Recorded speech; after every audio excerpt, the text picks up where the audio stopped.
Well, let's get back to the Abrahamic Covenants. We went through some of the passages on Friday. We ended speaking about the development of the covenants, and the first step in that, the need for the covenants, as reflected in Genesis 1:1 to 11:26. We saw just one issue, and that was the aspect of the name of God saying, I will give to you a name. By the way, understand that goes right back to creation itself, where in Genesis chapter 1, when God created, when God said, and it was so, on a number of occasions in the first 3 days, God would do what? God called. God named the light day and the darkness night. He named certain things. In chapter 2, we see that with Adam, that one of the ways it shows that Adam was to exercise God's authority over at least a portion of his creation, that is, the animals of the earth, was the animals were brought to Adam, and he was to give them a name. And yet, after the fall, and it is stated for us in Genesis chapter 3 that Adam did give to Eve her name because she was the mother of all living. But we see then the progeny of Adam, and then ultimately the descendants of Noah seek to make a name for themselves. That they are seeking to exercise the prerogative of God, a prerogative of God that have been given to man in relationship with God to exercise God's authority upon the earth, but they are now taking this to themselves. They're not doing this in recognition of God's authority. They are seeking to establish their own authority, their own prominence, their own right. And God basically reestablishes what he had done at creation when he called, he names, and says to Abram, all right, I will give you a great name. And so this is just one of the elements that shows us that in the Abrahamic covenants, God is working to through Abraham and his seed, reverse ultimately what had taken place because of the sin and the violence of man, the rebellion of man that was revealed in particularly Genesis chapter 3 through 11. So the need for this covenant is very definitely tied in by Moses to what has taken place, what he has described historically from creation to Abraham in the first 11 chapters of Genesis. Now with that need, we find the foundation of the covenants in Genesis chapter 12. Here we have an imperative, a command given to Abram, as we've seen. And then God saying, if you will obey, if you will respond in faithful obedience, take me at my word, do what I have called you to do, then I will do certain things from you. Now we emphasized on Friday the go forth, the leave. But notice that he is to leave country, land, relatives, and father's house. He is to go back to Genesis chapter 10. He is to leave those components that give him national identity. For in Genesis chapter 10, verse 32, these are the families of the sons of Noah according to their genealogies, their ancestry, by their nations. Out of these, the nations were separated on the earth after the flood. And then going back one verse saying, all right, this is now the separation of the nations. How are they separated? In verse 31, according to their families, according to their language, by their lands. All right, so what gives a nation identity is its ancestry, the place where it lives. Therefore, then the families from that ancestry that comprise it, and going back or anticipating Genesis chapter 11, the language that then it spoke in distinction to the other peoples. Now, basically what Abram is being told by the Lord in 12:1 is basically renounce your national identity. Because in verse 2, I will make you a great nation. So that you are renouncing, as it were, your nation so that from you I might make a great nation. So certainly behind the promise that God has given to Abram is the fact that, as we've seen, the nations go in rebellion against God, that God is going to establish now a nation through Abram that is going to be the means of blessing to the nations, and beyond just the nations broadly, even to families within the nations who comprise the nations. So I'll make you a great nation. I'll bless you and give you a great name. And you will be, the result will be, you will be a blessing.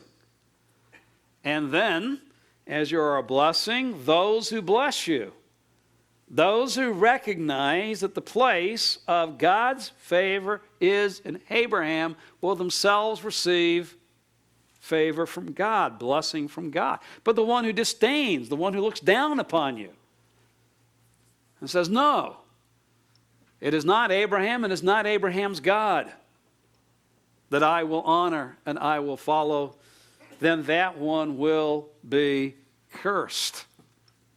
He will not receive God's favor.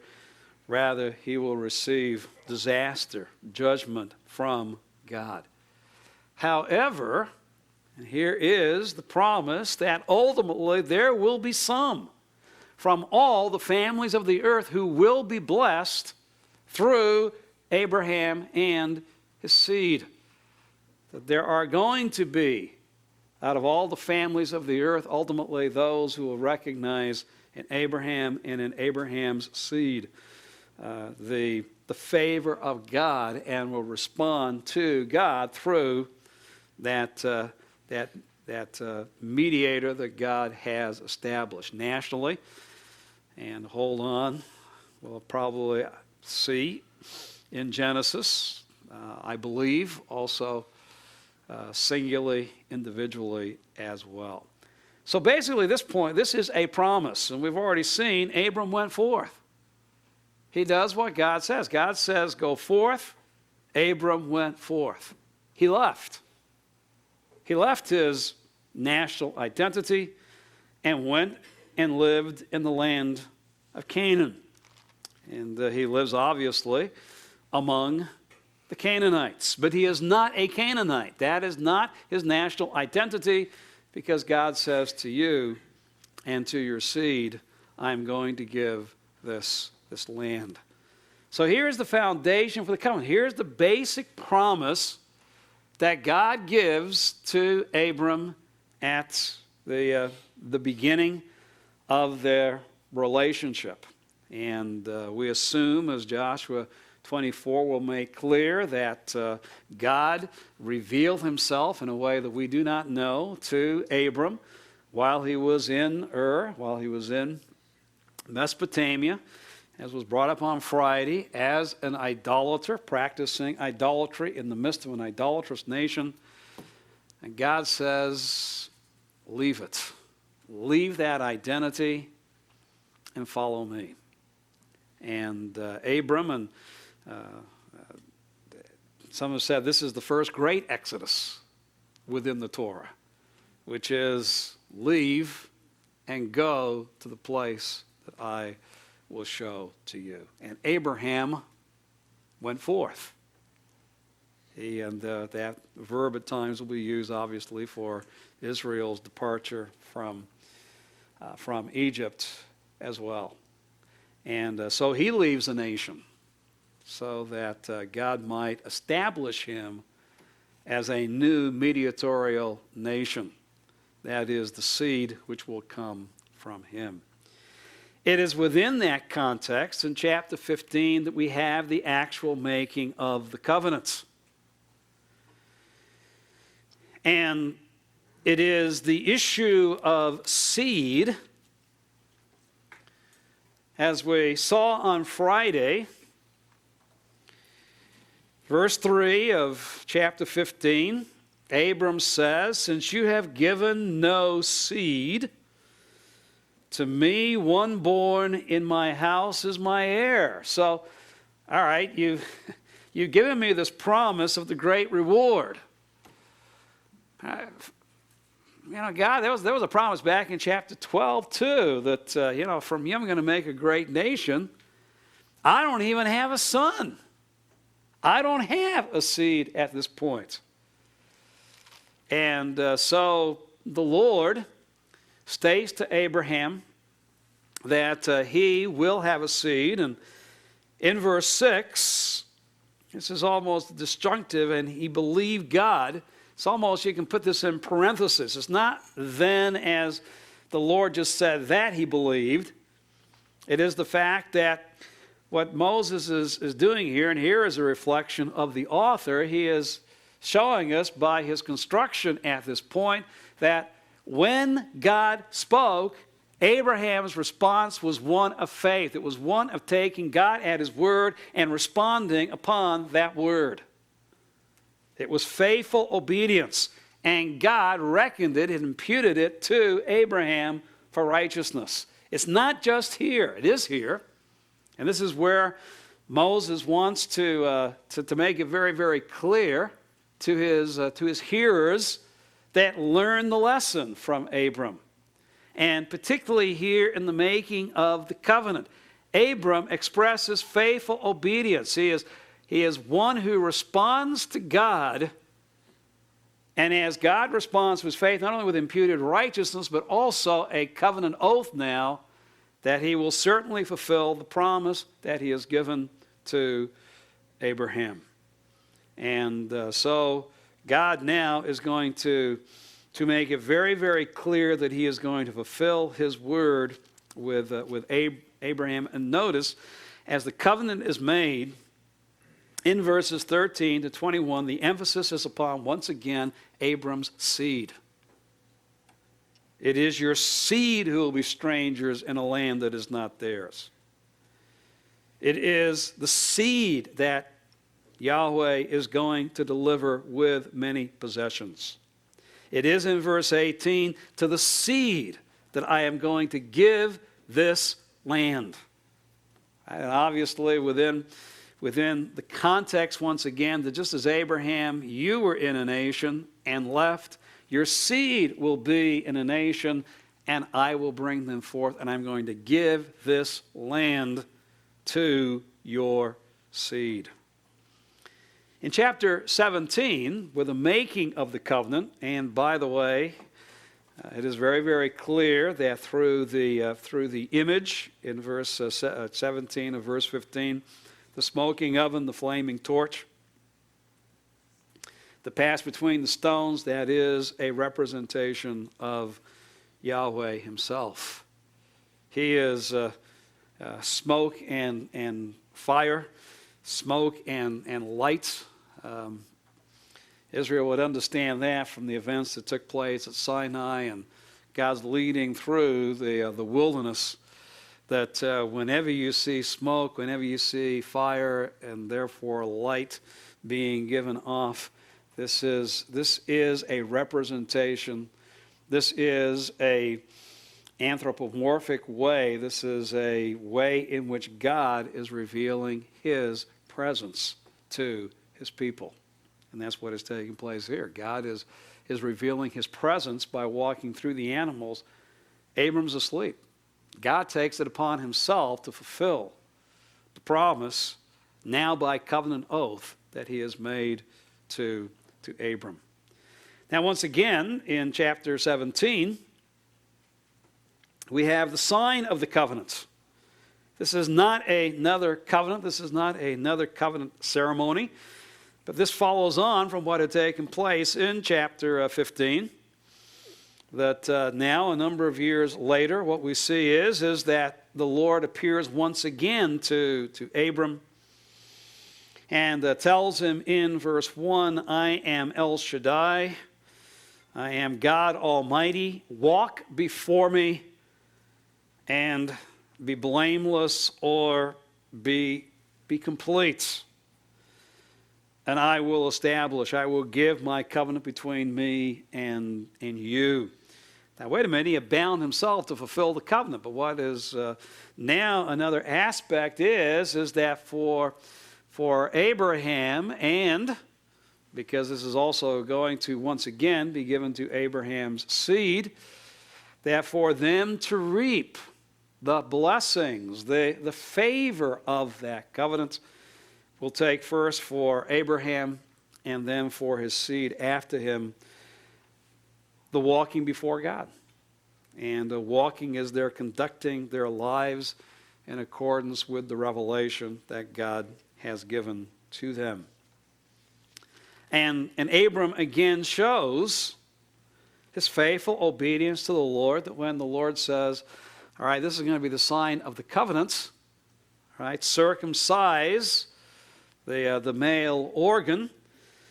And it's very interesting because Abram needs, again, to show his faith in the fact that God is through him, through his body, through Sarah, going to bring forth the son, the seed, that is going to be foundation to the nation. And not only Abraham, because now he's going to be the father of a multitude, not just exalted father, Abram, but now a father of a multitude. That circumcision will show his faith in that promise and the faith of every generation thereafter in that promise by the circumcision of their male children. So in verse 10 of 17, this is my covenant which you shall keep between me and you and your seed after you. Every male among you shall be circumcised. And once again, we see that Abram, in verse 23, after hearing God's word and laughing that Sarah's going to have a son, oh Lord. And God says, all right, you're going to remember that for the rest of your life. Call him Isaac. Laughter. And so every day, Isaac, come here. Abram will be reminded, when Yahweh first revealed that Sarah was going to have a son, I laughed.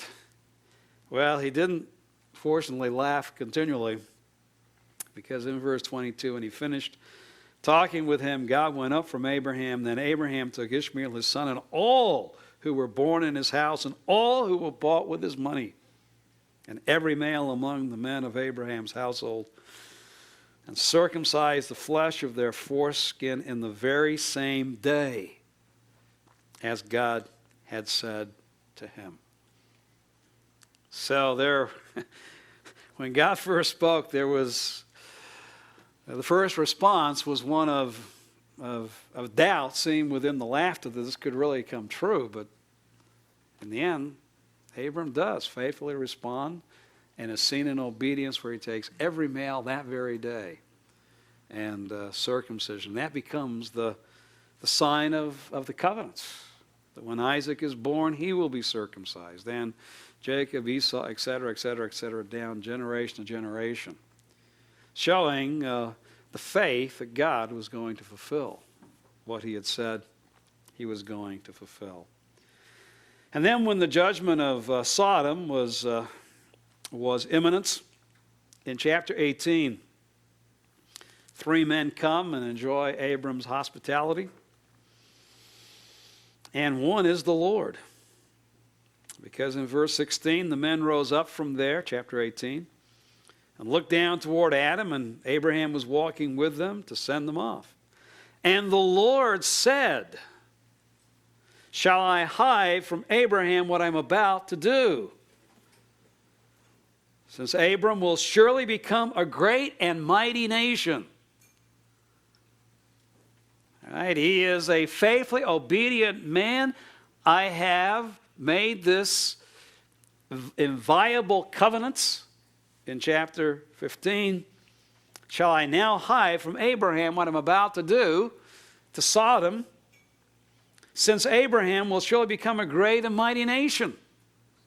He's going to have Isaac, and from Isaac, through Jacob, there will come the sons of Israel, and in him all the nations of the earth will be blessed. Going back to Genesis 12:3, and now showing it's, okay, the nations, and going back to Genesis chapter 10, but as I said, chapter 12 even makes it more pronounced than that it's not just some within a nation, but some from every family within a nation ultimately.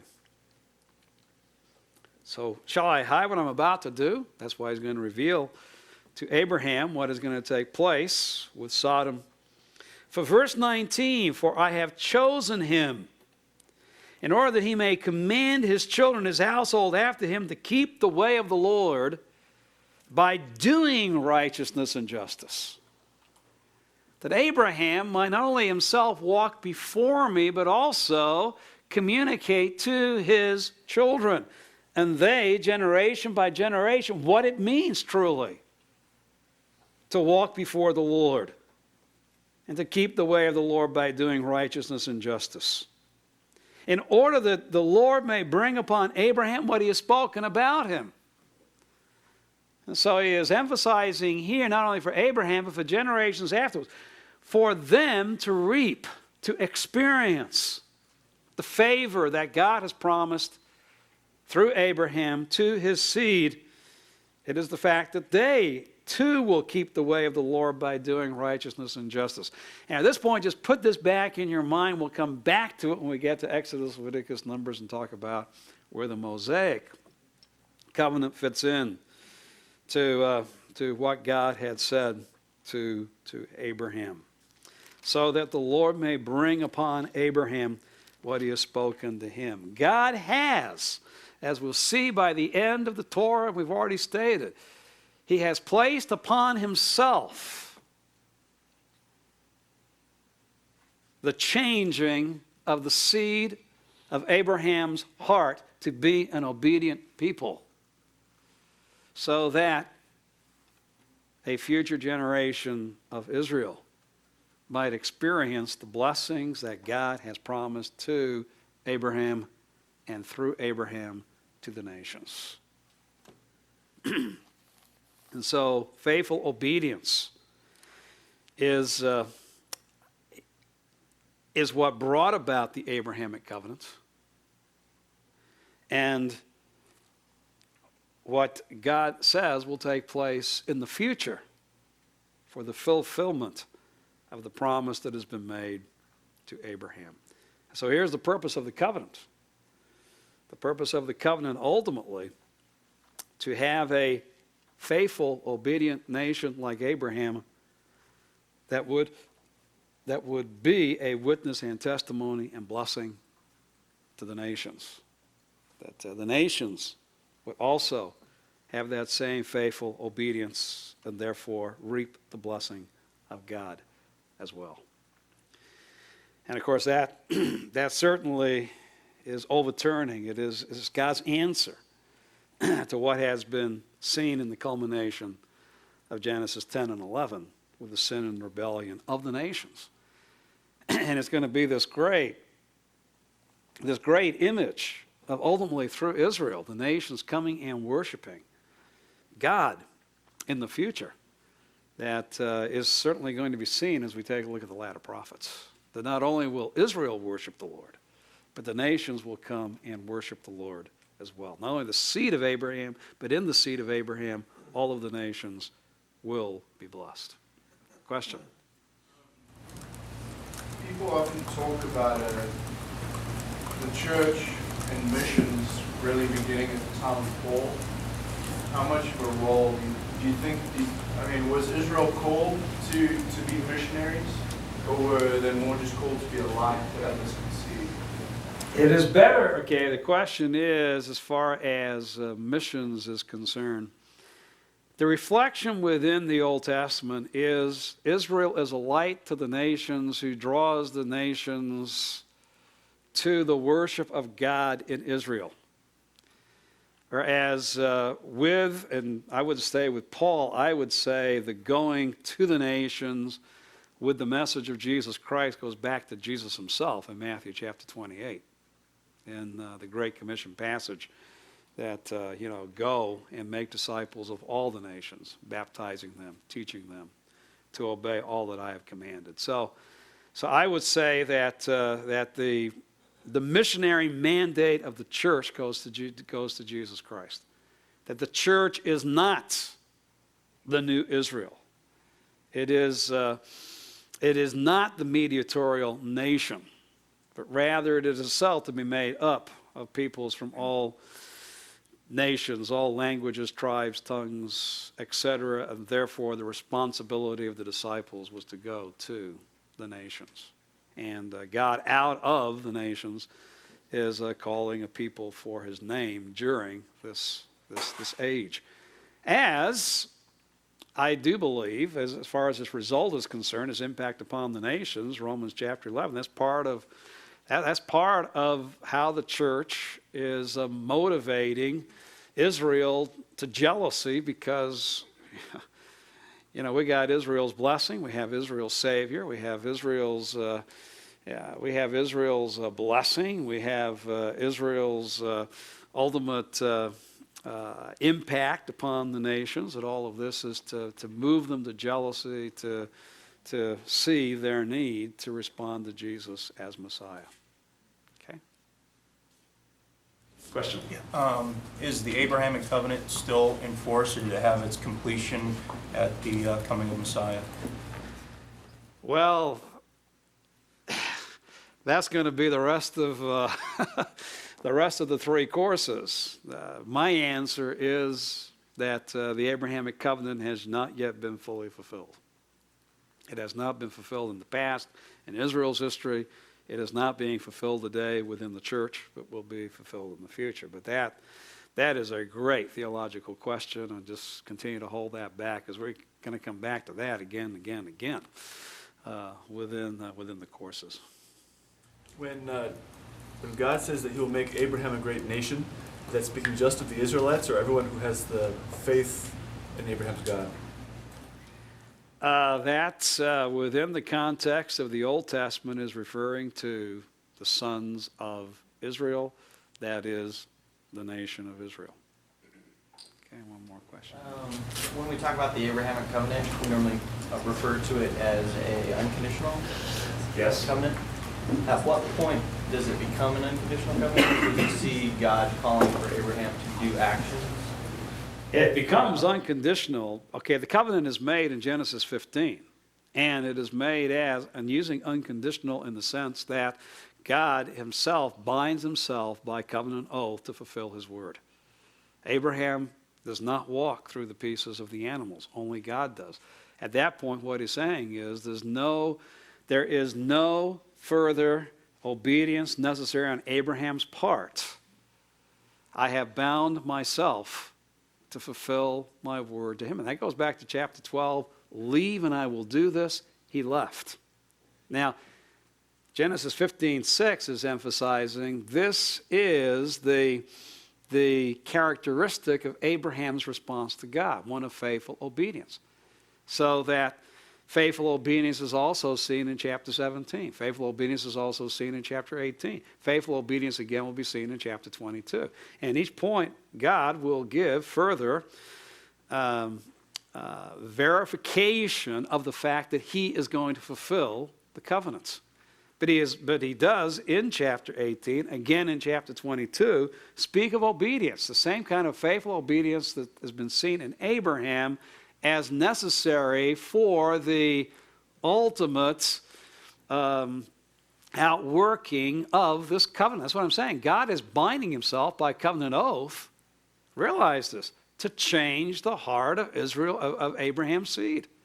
That ultimately there is going to be a faithfully obedient generation of the sons of Israel like Abraham. So, make sure I got this straight. What seems to kind of appear to be like in 18. And again in 22, because we haven't got there yet. As conditional, or actually 17, how it seems that it's conditional in future, as far as you do this, I'll do this. Right.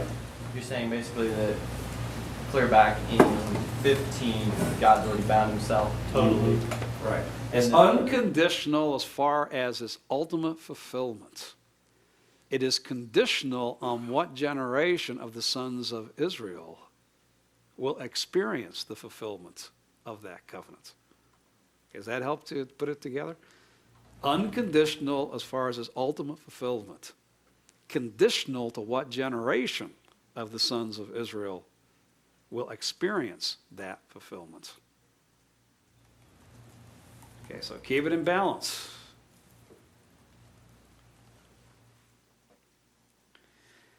But since we've talked about 22, let's move to 22. And here we see the blessing from the covenant. This is when the great test of Abraham's faith. And he passed the test. He was faithfully obedient. But this is what we'd expect, because chapter 15, verse 6, this is the characteristic of Abraham's life. And that's why I say go through it. Every time God spoke, ultimately, Abraham responds in faith, and we see his obedience. Well, all right, and God had made it clear in chapter 17, and with Isaac's birth in chapter 21. This is the seed. I mean, he made it clear in chapter 17. You're going to call him Isaac. Laughter. I mean, this is the one. And so take your son, your only son. He's got Isaac. But we see, even in chapter 22, that Abraham is faithfully obeying, believing that Isaac is the seed. And I'm not misreading this, because Hebrews 11 says exactly that. That if God has commanded me to go and put Isaac to death, then somehow God is going to do what? Raise him up again. Because he is the one whom God has promised to be the seed through which the promise that God has given to me will find its fulfillment. And of course, you know the story where God took him all the way to where the knife was lifted, and showed him the ram in the thicket, which took the place. Interestingly, substitutionary sacrifice. It's not Isaac, it is the ram in the place. And in verse 15 to 18, the angel of the Lord called to Abram a second time from heaven. The first time was to stop the knife. And said, by myself I have sworn. Okay, now reflect that back to chapter 15. I myself have sworn, because you have done this thing and have not withheld your son, your only son. Now, wait a minute. God bound himself in chapter 15. Yes, but 15:6, what's the character of Abraham? Faithful obedience imputed by God as righteousness to Abraham's account. Now you've done this. You've done this as a further reflection of your faithful obedience to me. So I have sworn by myself. Indeed, I will greatly bless you, and will greatly multiply. Your seed as the stars of the heaven, the sand is on the seashore, and your seed shall possess the gate of their enemies, and in your seed all the nations of the earth shall be blessed, because you obeyed my voice. And of course, that goes all the way back to Genesis chapter 12. You've obeyed my voice. I gave commandment, you obeyed, therefore now I bound myself again. The fulfillment of the covenants is now what God has bound himself to do. There's no further condition laid upon Abraham or upon his seed. However, the seed that will experience the fulfillment, like Abraham, will have to have the same kind of faithful obedience. And really, chapter 22, verse 18, summarizes really what began back at the end of chapter 11 and into chapter 12, that Abraham was one who obeyed God's voice, responded to God's word. Therefore, God enters into this covenant and says, Abraham, it will certainly come to pass. So God knew that Abraham would be faithful in raising up the knife. So was it more for Abraham's benefit? Could be for our benefit too. For our benefit. Well, for Israel's benefit too, to realize, okay, this is the character of Abraham's life. This is the character that God is looking for in Israel. This is the character that ultimately in Israel is going to bring to them experiencing the fulfillment of the Abrahamic covenant. We will develop this, but the Mosaic covenants, the blessings of the Mosaic covenant, are the outworking of the blessings of the Abrahamic covenant. If Israel, you'll obey my voice, do what I say, accept what I am telling you, walk in this way, then you will experience this. And what he's going to say, the experience as you go through is just an amplification of what was promised to Abraham. But what is necessary on Israel's part is the same kind of faith that was seen in Abraham. Same kind of faithful obedience. And the sad reality will be is that Israel does not respond to God in that way, nor obey him, either at Sinai, in the wilderness, in the land. And when Jesus Christ comes, and when Jesus Christ came, it will not be until a future generation when Israel will finally respond, and so all Israel will be saved. All right, got two questions, front then back. Do you think Isaac's willingness to lay on the altar is a sign that he believed in God too, and his promises to Abraham? Yes, and in chapter 26, Isaac is going to have the covenant reconfirmed to him. So that in chapter 26, verses 2 through 5, do not go down to Egypt, stay in the land. So verse 6, Isaac lived in Gerar. He also is a faithful man. All right, and just as verse 5, I'm going to do this because Abraham obeyed me and kept my charge, my commandments, my statutes, my laws. We'll come back to that and talk about it when we get to the Sinaitic covenant. But just as he responded in faith, Isaac responds in faith. Now here's a difficult part. It's also reaffirmed to Jacob in chapter 28 and in chapter 35. Now we have to realize behind all of the deception is Jacob's desire for what? The blessing. The blessing of the covenants. Now you gotta read the narrative concerning Jacob very, very carefully. His desire was right. His motivation was correct. The means that he used was what? Wrong. deceptive.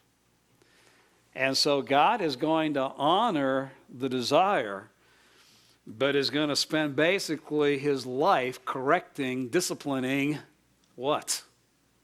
The means. Jacob has to become like Abraham and Isaac before him, a man who learns to trust completely and depend completely upon God instead of doing it his own way. And by the way, it's very interesting that not only historically, because Jacob is the one who has the 12 sons, but it's interesting throughout the Old Testament, and even thinking in terms of what God is going to do in the future, it's not going to be so all Abraham will be saved. It's all Israel is going to be saved. Because the nation is going to have the characteristic not so much of Abraham and Isaac as what? Jacob. That is, they have the heart, they want to be God's people, they want God's blessing, but they go about it how? Their own way. So that God, for the sons of Israel, the nation, like Jacob, it's not going to be till the end of the life. It's not going to be till the end of the days. It's not going to be till the final generation, basically, of this age, that finally Israel is changed from Jacob to truly being Israel, one who has come to learn to faithfully depend upon God and upon God completely and alone. So it's going to be a struggle for them to get from Jacob to to being like ultimately Israel and therefore reflecting Abraham. And again, we'll see that within the latter prophets. Whenever they start talking about the sin of the people, you worm Jacob, reminding the people you think you're Israel, but you're still what? You're still Jacob. You're still like Jacob. You worm. You despicable, unresponsive, rebellious, stiff-necked people. Yeah, you know God, and yeah, you hear what the promises are, and yeah, who doesn't want the blessing? But you want the blessing the wrong way. And so God has at work correcting that. You said the covenant was conditional up through chapter 22. No. I'm just trying to understand. But the covenant becomes, well, I could put this, well, the covenant is made in chapter 15. You can't talk about the conditionality, unconditionality of the covenant until Genesis 15. But we've already seen the promise. You leave, I'll do this. Abram left. Now God is bound by that promise. Abraham has problems with how the promise is going to work out. And so God enters into covenants. And in chapter 15, he is the only one who binds himself to the covenants. There is no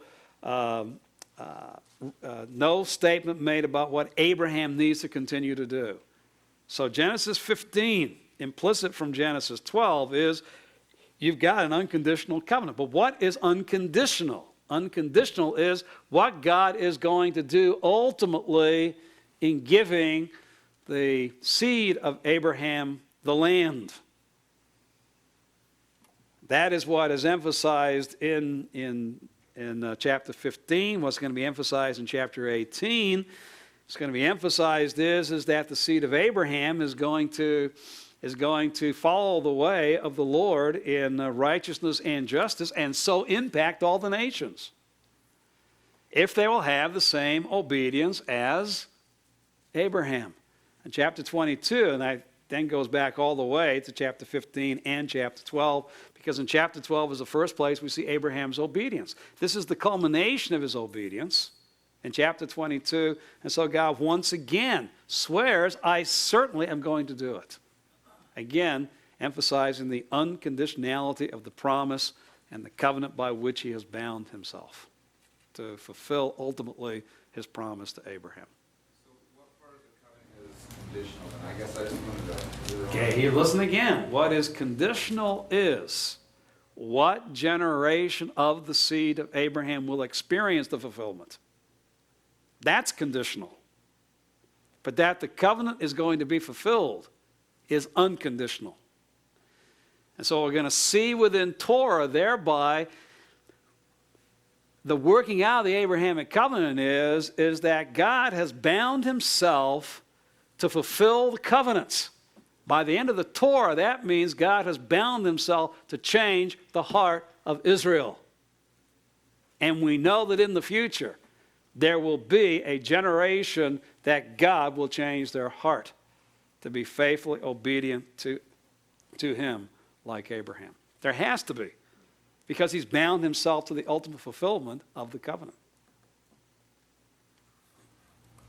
Now, I say that because people always say, well, is it conditional or unconditional? Well, the great distinction between dispensationalists is they emphasize the unconditionality of the Abrahamic covenant, and the covenant theologians emphasize the conditionality, that Israel is no longer under the Abrahamic covenant because they were unfaithful. That the covenant has, fulfilled in Christ. Christ was the ultimate faithful Israelites, and so in him the covenant has now been fulfilled. And I say the answer is not with the classic dispensationalists, it's all unconditional, nor with the covenantalists that it was all conditional. What I'm saying is that ultimately God has bound himself to fulfill it. That's the unconditionality. And yet, the generation that will do so, that is conditional. But who's going to change the heart? God. Right? So ultimately, it is God who is going to bring fulfillment of the Abrahamic covenant. Let's return and think through the elements of the covenant.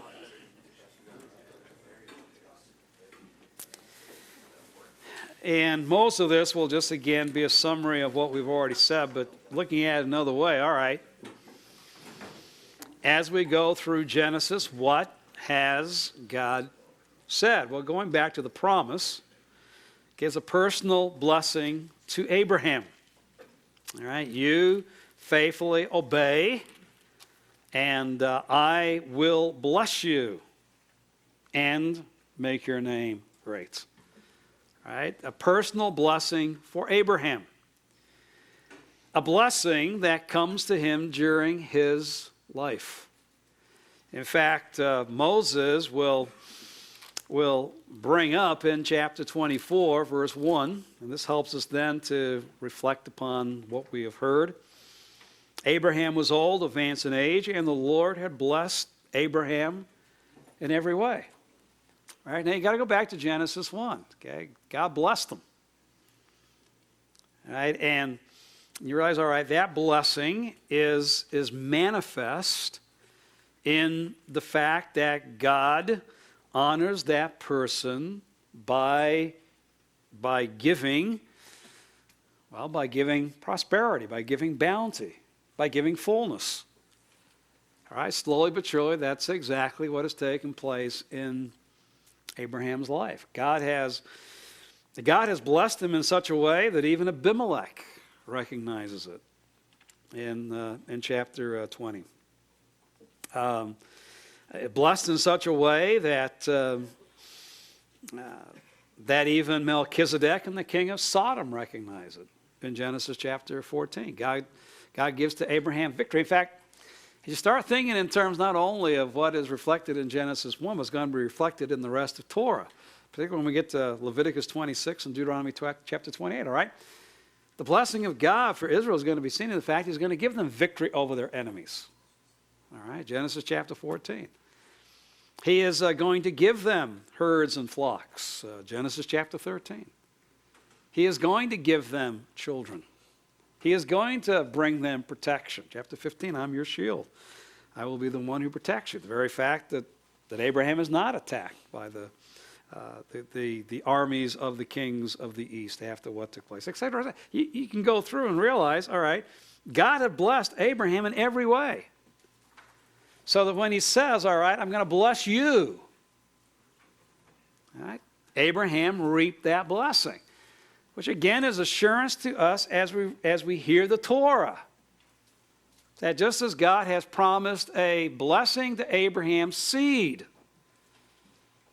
well, God has already shown, validated the fact that he is a God who can bless in creation and to Abraham during his life. So you can certainly trust. If he says, this is what I will do, this is a God who will do it. So there's personal blessing for Abraham. But from Abraham also comes a great nation. And we have been seeing this, and certainly we need to realize that there is a national dimension that is going to be predominantly picked up within the Torah and throughout the rest of the Old Testaments. We cannot negate this. In fact, the promise that is given by God first to Hagar and then to Abram himself in chapter 21, verses 12 and 18, is that even Ishmael is going to become a great nation. Because he is what? An offspring, seed of Abraham. Now, he is not the seed. That is going to come through Isaac and then Jacob and his sons. But even Ishmael, and therefore the genealogy of chapter 25 concerning Ishmael is very important. Why is it important? Because a promise was made that Ishmael would be a nation. And you come to Genesis chapter 25, and you have the genealogy of Ishmael. And we see that Ishmael has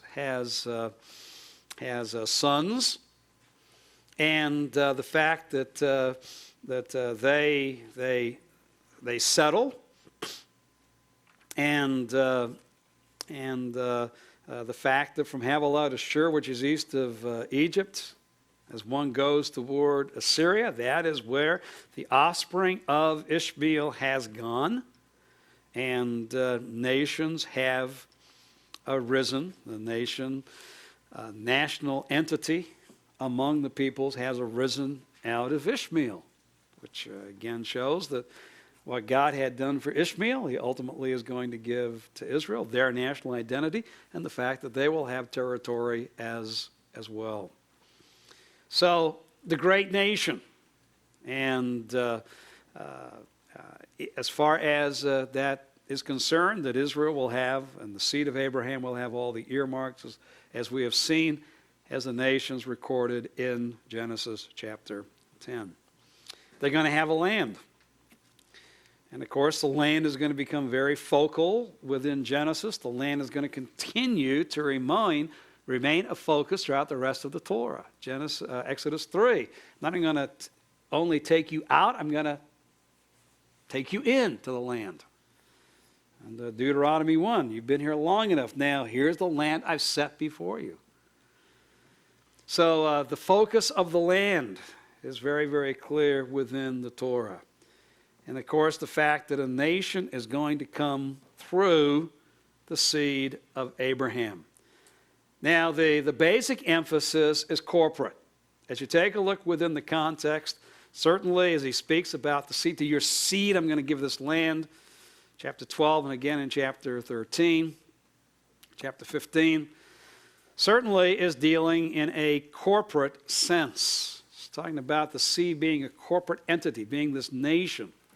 Because going back to Genesis chapter 10, it's a nation that inhabits a land.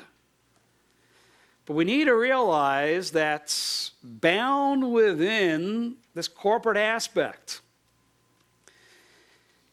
within context, at times, Seed can refer to an individual. That's very clearly seen in Isaac. You've given me no offspring, no seed. I have no son. Now, Abraham at this point isn't thinking, Lord, you haven't given me a nation yet. You haven't given me these thousands and thousands of people. He just wants how many? One. And again in chapter 21, where I looked at 13, and the son of the maid I will make a nation also, because he is your seed. Now, specifically within that context, he's talking about Ishmael. Ishmael is your seed. So a singular son within context can be referred to as seed. You say, why is that important? Because if you look closely in context, there are some times as Moses records what God says that he emphasizes a singular rather than a corporate aspect as far as the seed is concerned. Take a look at Genesis chapter 22 again. Certainly in 17a, I will greatly multiply your seed as the stars, as the sand which is on the seashore. Note out at that point, seed is being used in what way? Corporately. I mean, you don't look at the stars, you don't look at the sand and say, oh, he's going to have a singular seed. So seed is a singular term, but obviously at that point is being used in a corporate sense.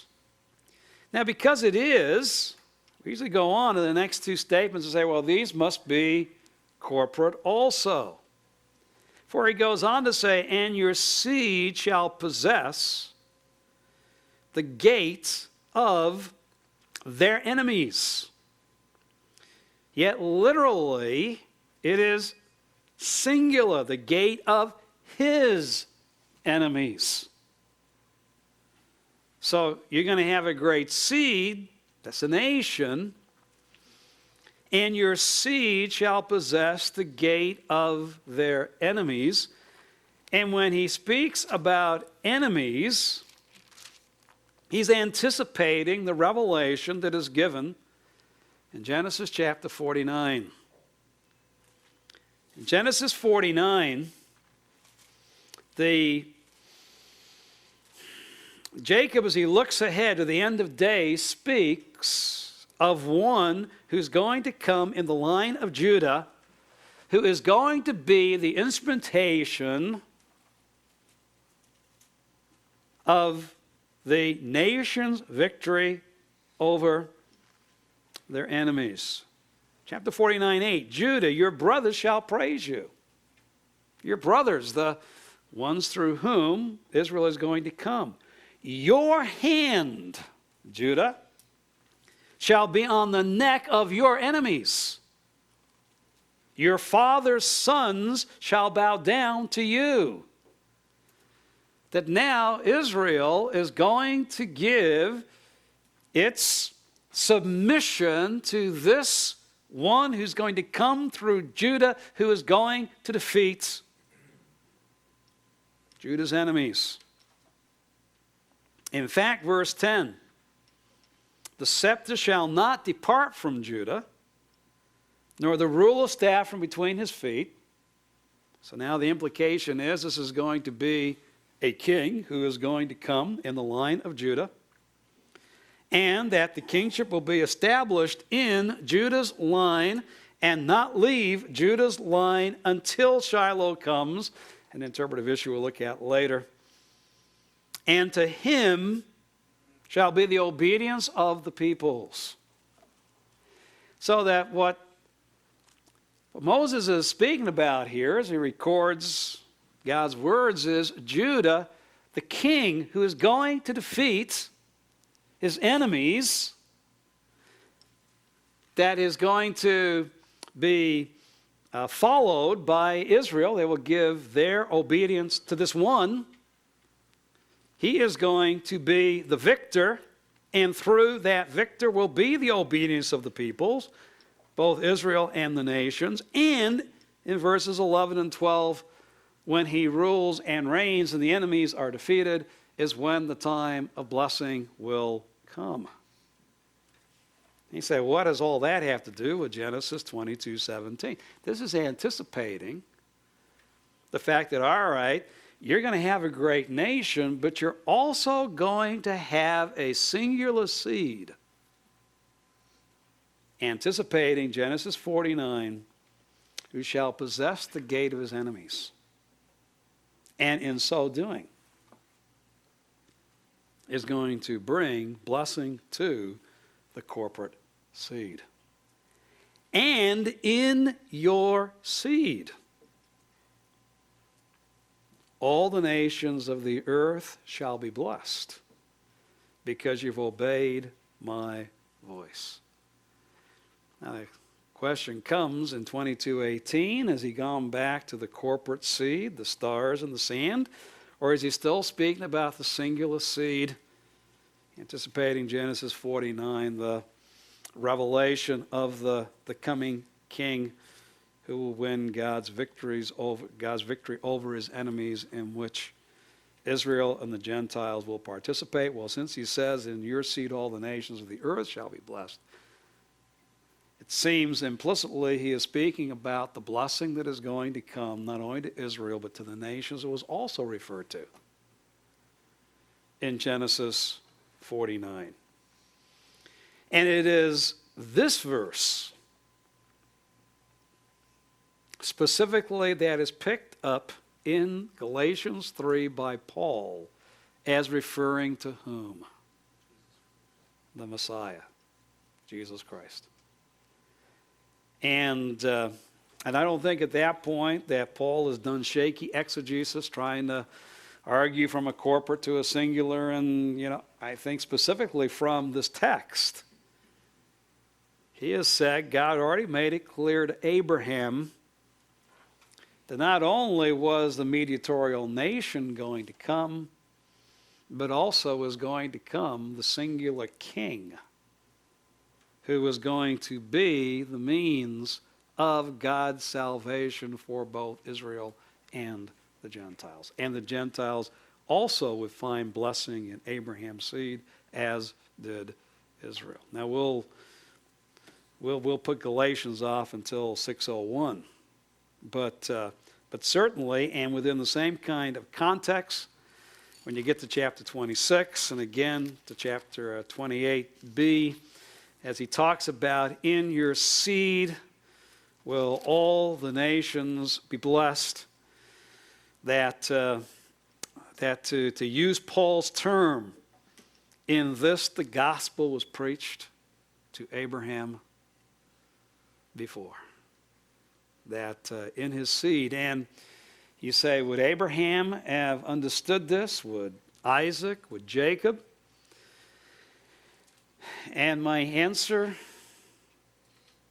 is really, I don't know, but from the text and from the later revelation in Genesis 49, certainly we as the readers can pick that up. And I have to take the New Testament, where Jesus himself said in John 8, Abraham looked forward to my day and rejoiced. And the gospel was preached before to Abraham in Galatians chapter 3, as John 8 and Galatians chapter 3. I have to assume those statements that it truly was the good news. Then Abraham recognized, and Abraham rejoiced in the fact that there would be a singular seed that would be the ultimate means of God bringing blessing both to his corporate seed, the nation of Israel, and to all the nations as well. And so that's why I would see the tie-in between Genesis, or the Torah, And we've not yet begun to take a look at all the Torah is going to talk about this coming king, but there is one place in Genesis 49. And as we've said, the result will be that through Abraham, and seen in a narrow sense within his own life, and with the nation, because certainly there are places like 12:3, 18:18 that seem to have more of the corporate emphasis, but then 22, 26, 28, the singular emphasis, the coming Messiah, that through all of this God is going to bring an ultimate universal blessing to the nations of the earth. Now, you got to put it off. I know all kinds of questions can arise on the balance between the singular and the corporate and how this is all mediated toward the nations in the future age. Let's wait till we get to the latter prophets of how the singular Israel will come, the singular servant, and be obedient and provide the substitutionary offering necessary for corporate Israel, so that ultimately corporate Israel, united as singular Israel, will be together a means of blessing to the nations in the future. Let's put all that off to the future. Just take Genesis for what Genesis is saying at this point. But that ultimately all, and we've said this, the nations and families within the nations are going to receive blessing through the covenant promise that God has given to Abraham. Then quickly, some other themes. We've already talked about the powerful God throughout the Torah, obviously. We've already seen passages in Genesis. The sovereign God, very clearly seen at the end of Genesis, and the fact that he works out the events in Joseph's life. He gives Joseph 2 dreams in chapter 37. And by chapter 50, those dreams have come to pass. He is the sovereign God. He's able to work out his plan and his purpose. And even through the evil actions of men, the plan of God is not thwarted. And that becomes a very important lesson that is seen in Joseph's life, and a great important lesson for Israel as they hear the Torah. And as we hear the Torah, to remember that you meant it for evil, God meant it for good. It's not just what took place in Joseph's life, but it is a God who can work through the evil of men to accomplish his ultimate plan and purpose, and the importance that that plays within the totality of the biblical revelation. Again, we see the emphasis on the sins of mankind and the judgment of God. Notice I've correlated the sin with the judgment. Adam and Eve eat. They're cast out of the garden. Cain kills Abel. He is a wanderer. The nations, the peoples seek to build the tower to God. Confusion of the languages, they're scattered.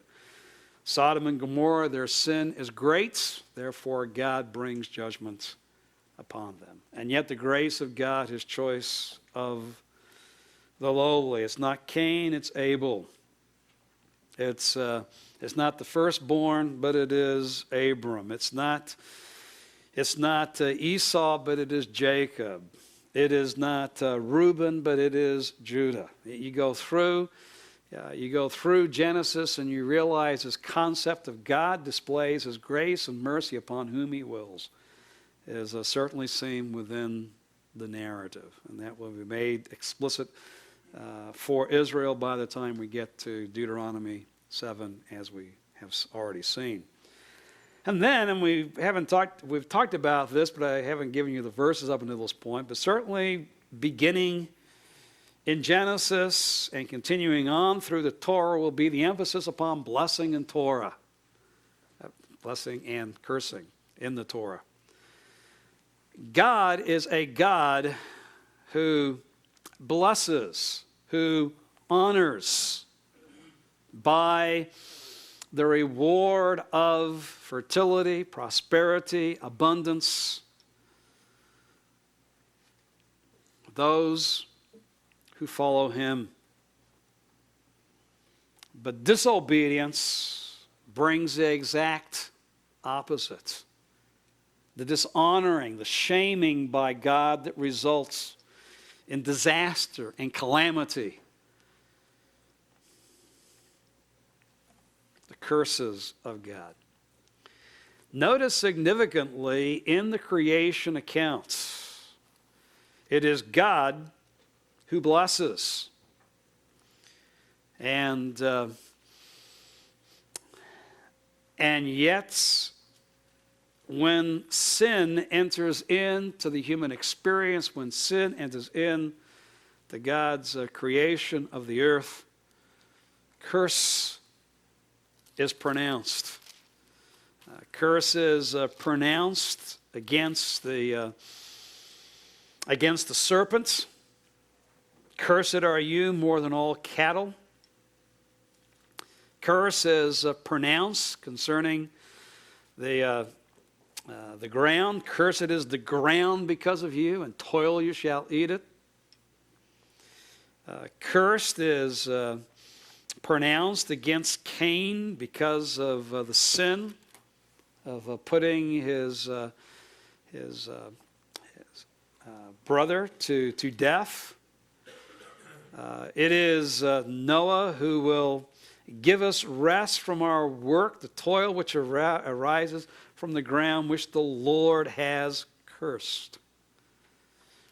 And there is a measure of relief in the regulation of nature that is given in the Mosaic Covenant, chapter 8, and then the fact that there will not be a flood again, even though people in New Orleans are fearing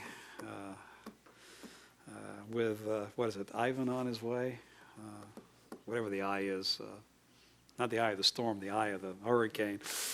The name that is bearing down on the Gulf Coast, as even we see. Well, I can say, well, God has bound himself. There might be local floods, but there won't be a universal flood. Aren't we glad that Ivan is not on his way to wiping out the world? But so there is a little bit of alleviation from the curse, but we have the same old man, and so we have curses also that come upon men because of their sin, and of course this will develop within the Torah that Israel's disobedience will bring a curse from God as well.